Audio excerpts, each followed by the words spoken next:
Hi guys, my name is Amy and I'm in the product team here at Zivid, and today I wanted to take the chance to talk to you a bit about dimension trueness and how that relates to accuracy.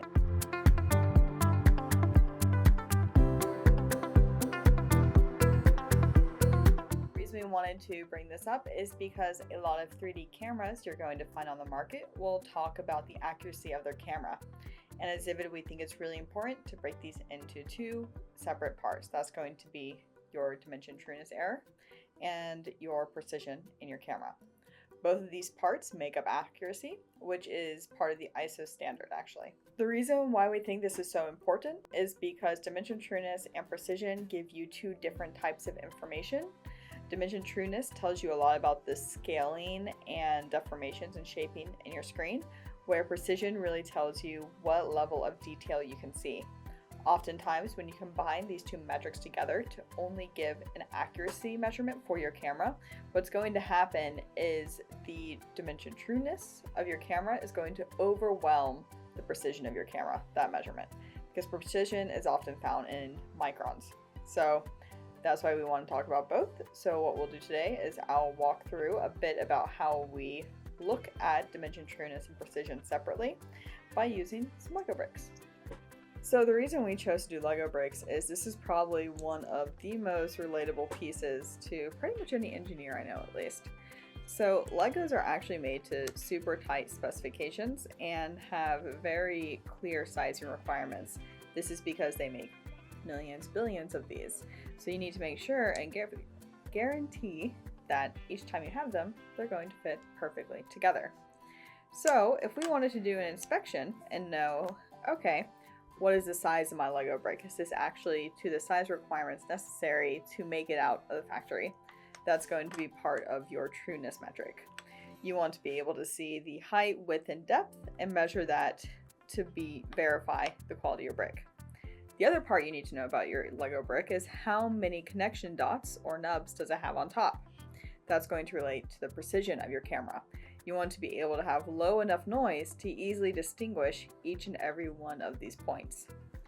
So that's pretty cool and all right. And if we take a look at a point cloud, you can see an example of having high precision and low precision point clouds. Now that's just for one Lego brick. And if we take that Lego brick and let's assume this piece of paper here is actually your entire field of view, you can also consider that maybe in the center of your field of view, you have really good dimension trueness and precision. This is going to be having high accuracy. This is accounting for the total error, the combination of both the random errors, which is your precision, and your systematic error, which is your dimension trueness. So if you have everything is good, you have high accuracy across your whole field of view. What can happen is that you can have high local dimension trueness, so your quality is good, let's say in the center, but maybe on the edges it bows upwards a bit. That means that the edges are going to appear closer than reality. This can be like warping in the plane or a curving in the plane of your field of view. This can also happen in the other direction, and in pretty much any angle you'll be able to see this. That's going to be examples of where you have your total global dimension trueness will be poor. But if you put the Lego in the center, and let's say you have it where it twists upwards, your Lego might not be impacted at all. So then you'll still be able to get a high quality measurement there. Now, this can happen where you can have tilted planes as well, also can impact your dimension trueness, or sometimes these can even twist a bit. So this is a little dramatic with my piece of paper. I wouldn't expect most cameras to have this bad of a dimension trueness, but for illustrative purposes, I think it serves us well. What we can do with Zivid cameras is that we can actually apply an infield correction to help with this dimension trueness metric and make sure that the scaling of our point clouds is the best it can be. So let's take a look with our M60 and see what we can do. Alright, so I now have my camera set up and my PC with me, and what we're going to do is an infield correction. The checkerboards that we provide with Zivid are used for both the hand-eye calibration as well as infield correction. The checker sizes have all been measured and verified to be 30 millimeters, or any deviation or variance in the sizing is within the noise floor of our camera. So what we can do is then use this to double check how well our camera performs at different distances. So when I put this into the camera field of view, we can then use the GUI to test this out. Alright, so now we have our checkerboard in the field of view, and you can just do a capture to verify this. And we can use the tools up top in Zivid Studio to open in-field correction. With this, you're able to then capture and measure the scaling of your camera at this distance, or the dimension trueness scaling at that distance, rather, is the more accurate way to say that.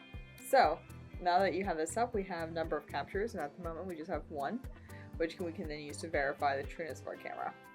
What we see here is the current trueness error is 0.07%.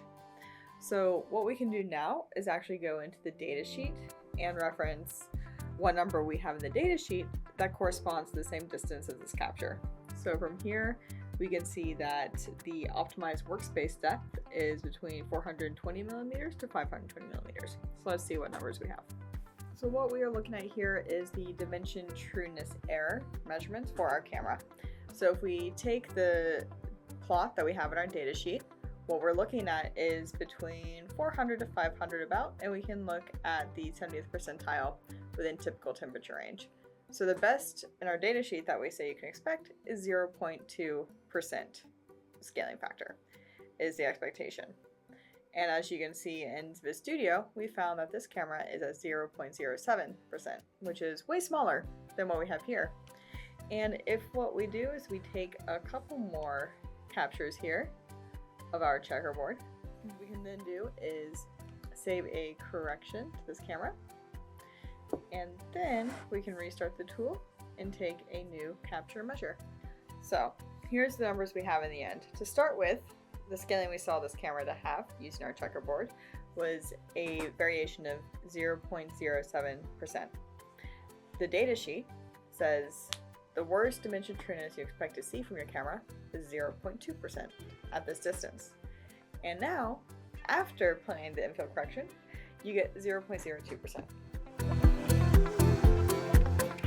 Why does this happen? I think we can take a quick look at that, because it's like, well, Amy, that camera is way better than what you spec out in your data sheets, and that's a pretty fair point. So it's really important to consider the fact that the dimension trueness error that we have accounts for the entire field of view of our camera at its entire operating distance, as well as the full range of temperature we expect it to operate in.